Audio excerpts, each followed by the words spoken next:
Stay tuned for the Joan Quinn Profiles. Joan served the state of California as a member on the Arts Council and on the Film Commission. She was formerly on the Architectural Commission and fulfilled 2 terms on the Fine Arts Commission for the city of Beverly Hills. As an editor for Andy Warhol's Interview magazine, Condé Nast Publications, and the Hearst Corporation, Joan covered the world of fashion, the mysteries of food, the excitement of theater, and the international art scene. She continues to find people who are on the cutting edge of their professions. Here's Joan Agajanian Quinn. Hi, I'm Joan Quinn, and welcome to the Joan Quinn Profiles. We're here at the Hollywood Museum, which is housed in the historic Max Factor building. And our guests are photographer Jimmy Steinfeldt and filmmaker Shundell Prasad. Photographer Jimmy Steinfeldt, who was born and raised in Minneapolis, came back to Los Angeles because he was at San Diego State, where he was earning a degree in business management. When he got here, he never left. The last 30 years were rock and roll, wasn't that right? That's correct, Joan. It's somebody else's dream, but you're living it. Did you ever think you'd be in rock and roll? Well, I had a sneaking suspicion. You did.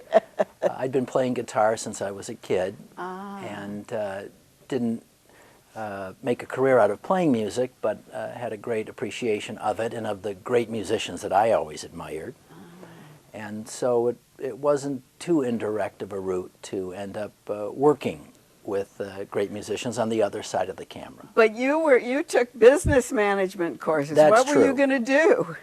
Well, I'd always had an interest in business, and I think that having the degree and having some studied background in that would be useful whatever I did. But one thing was you took business management. Did you ever take film classes? I did. I took, well, I certainly took a theater class. Oh, theater class, yes, but that didn't help you with your photography, did it? No, the photography came soon after I graduated college. Were you going to act?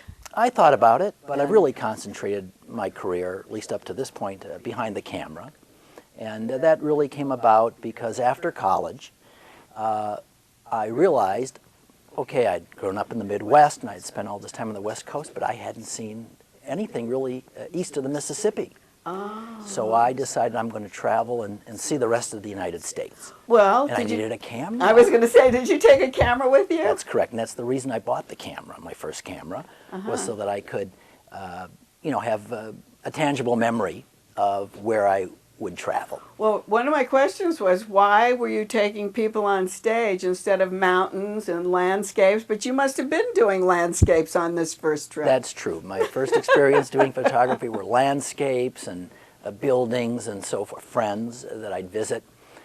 But soon after that trip, I figured, well, I had always gone to rock and roll concerts. I grew up with that music. And so now I had a camera.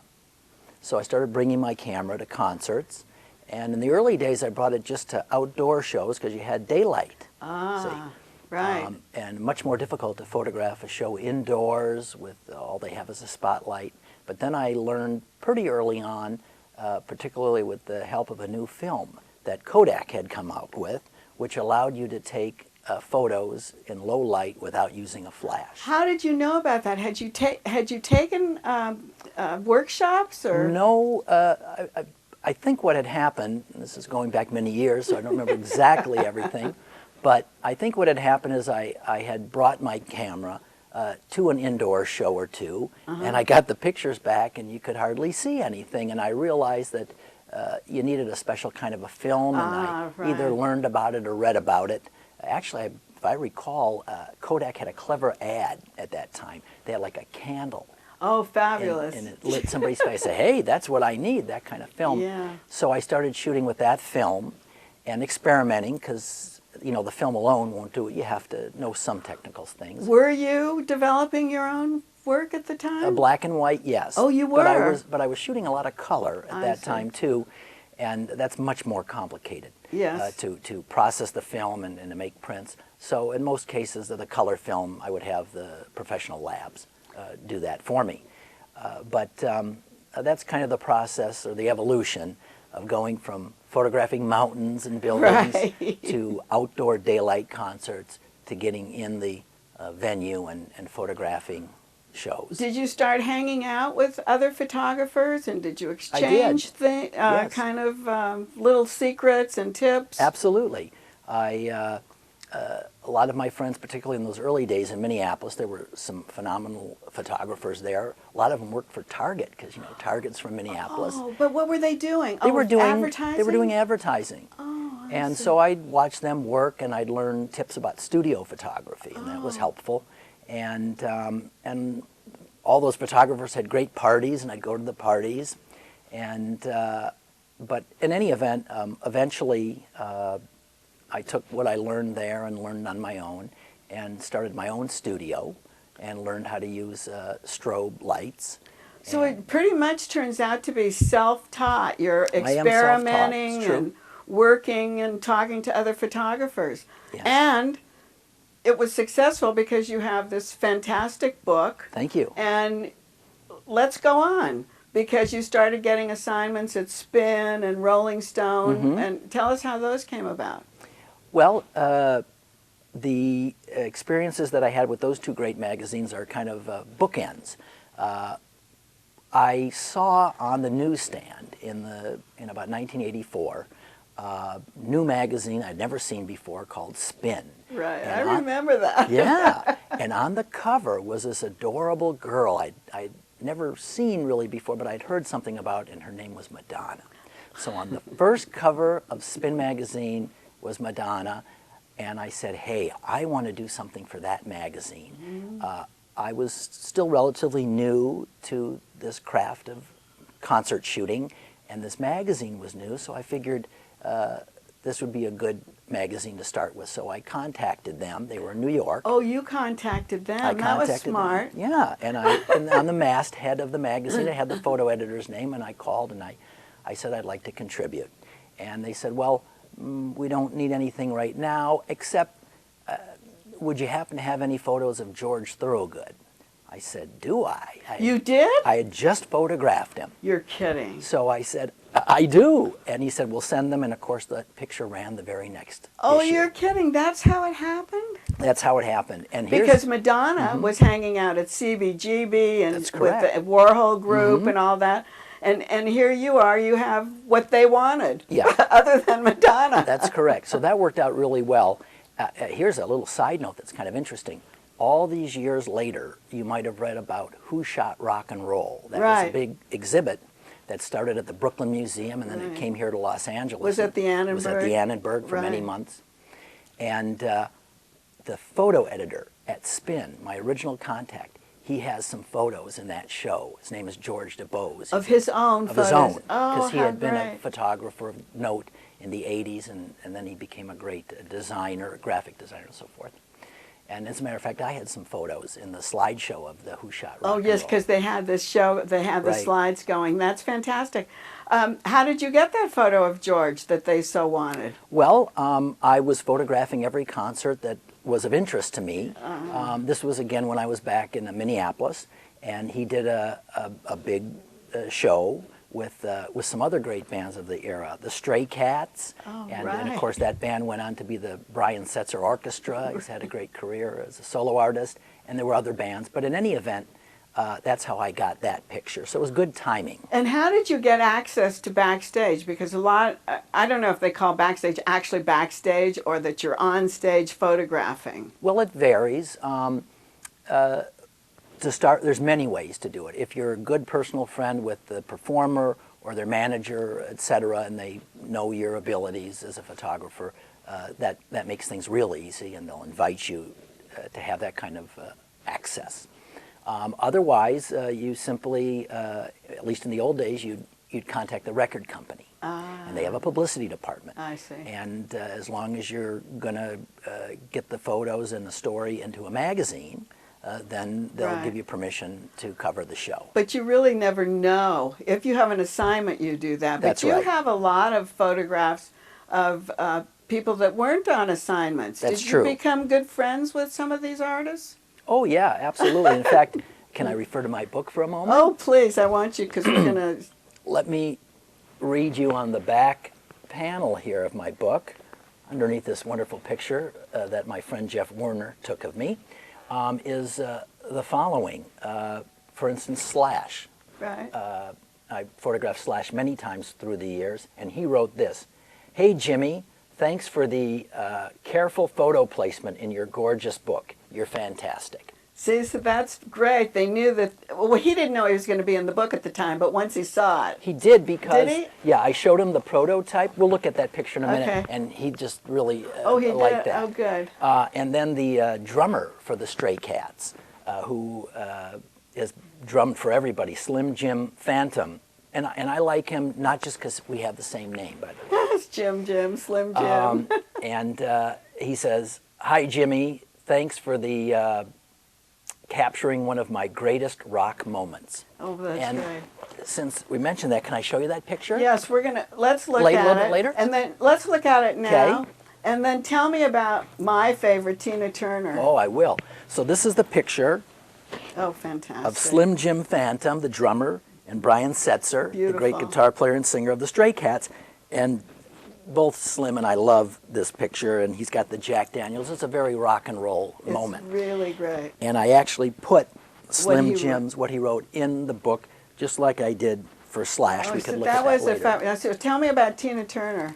Well, Tina Turner, it was just terrific. And the first time I photographed her was on the Private Dancer tour. Oh, the best. Yeah. She was so fantastic. And that photo, you know, it's been seen a lot of different places.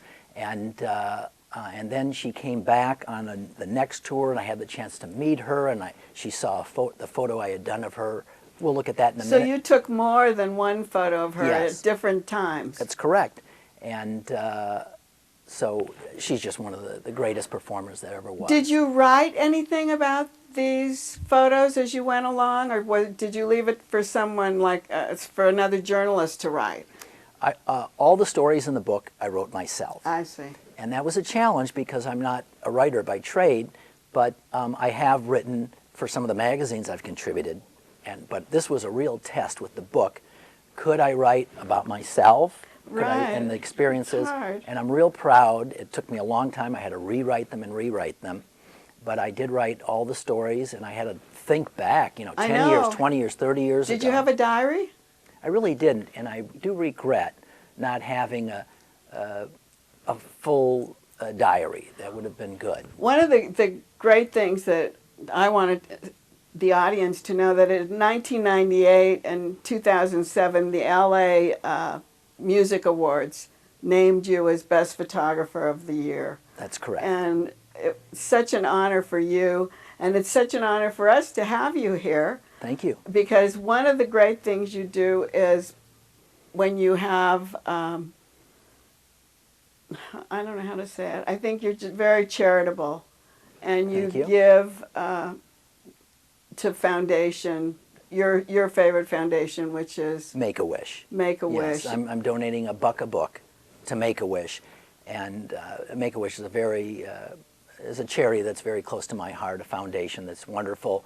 I've been working with Make-A-Wish for maybe 8 years. Yeah. The first thing I did with Make-A-Wish, they were granting a wish to a girl with a life-threatening illness. She wanted to be a model.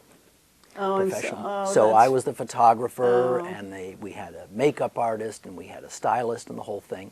And then that's what we did for her. And then more recently, I did Wonderful Wish I photographed this whole event. This girl, she came down with cancer when she was 16, I believe. And so she couldn't have her sweet 16 party at that age. So about 2 years later, she had recovered enough at 18, she had her sweet 16 party, and Make-A-Wish did a whole wonderful production, and I was able to photograph the event. I'm so glad you told us about that. Thank you so much, because that really was meaningful, along with everything else that you've done. Thanks, Thank Jimmy. you. Don't go away. We'll be right back with filmmaker Shundell Prasad.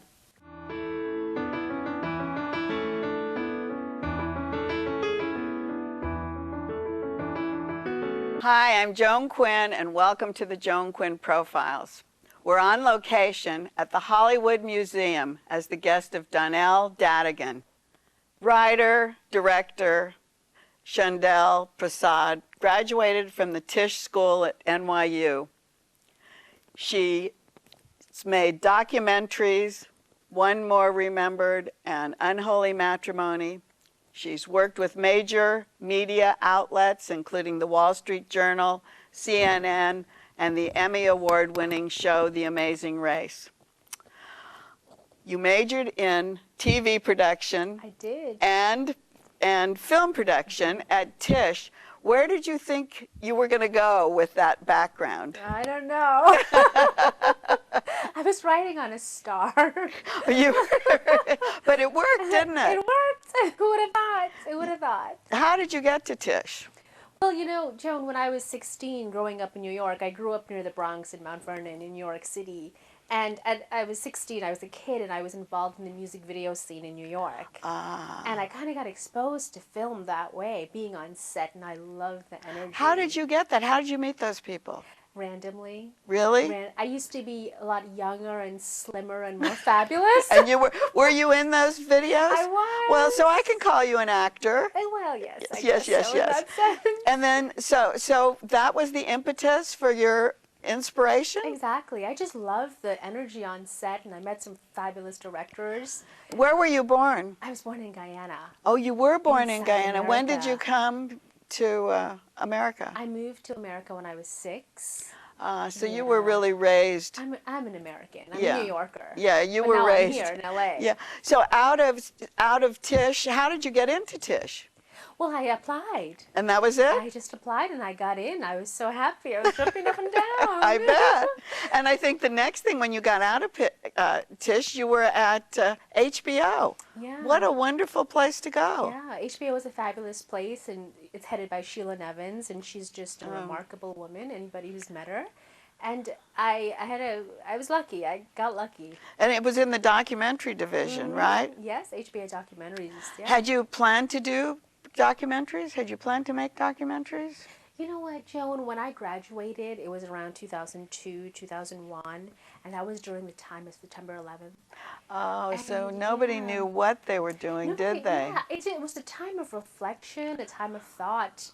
And I felt like at the time, and I still do feel this way, that documentary films were so powerful in reaching a wide audience and moving them. I do too. I love documentaries, and I love the way they've improved so much over the years, because people know a different way to tell a story. Yeah, documentaries are so powerful. So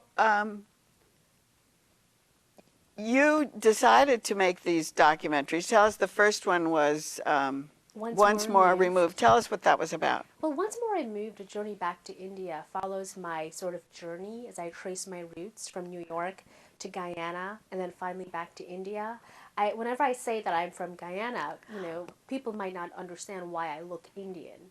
Well, that's the thing that was so interesting. Talk to us about Indo-Guyanese, because India is so far from Africa, isn't it? Yeah, no. Actually, Guyana's in South America. Oh, it's in South America. It's even further. Everybody thinks it's in Africa, though. I thought it was in Africa. When I looked at the map, I thought that, oh, it's in South America. Yeah, but there are lots of Indian people who have moved to Africa. I see. Yeah. Well, you know what happened was... And So do they call them Indo-African or not? What do they call them? Good Lord, I have no idea. I don't know, but you're They're- called Indo-Guyanese, I'm right? Indo-Guyanese, Indo-Caribbean, or just Guyanese.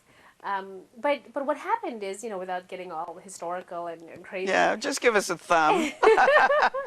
Basically, you know, the British ruled the world once upon a time. And they owned India, and they owned many of the colonies in the Caribbean and South America and all. So they moved people around. And my family, we got moved around. And we spent the past 150 years approximately in Guyana. I see. Yeah. That's what I started thinking, that it was the colonies and that they probably colonized, but I didn't realize that they would have to move Indian people to Guyana because they weren't there already, were they? No. I see. Guyana is very multicultural. So the first documentary was your return, Yes. or looking for your return. And the next one, Unholy Matrimony? Unholy Matrimony, a producer named Rafael Mohammed in New York got in touch with me, and I was living in Mumbai at the time, Bombay. You were? Yeah, oh, that's fabulous. And he said, you know, I want to make a film about women's rights in that part of the world. And I We're nothing. No rights, right? Well, and it's, you know, they've got a lot of work to do. You know, there are people that are working hard over there.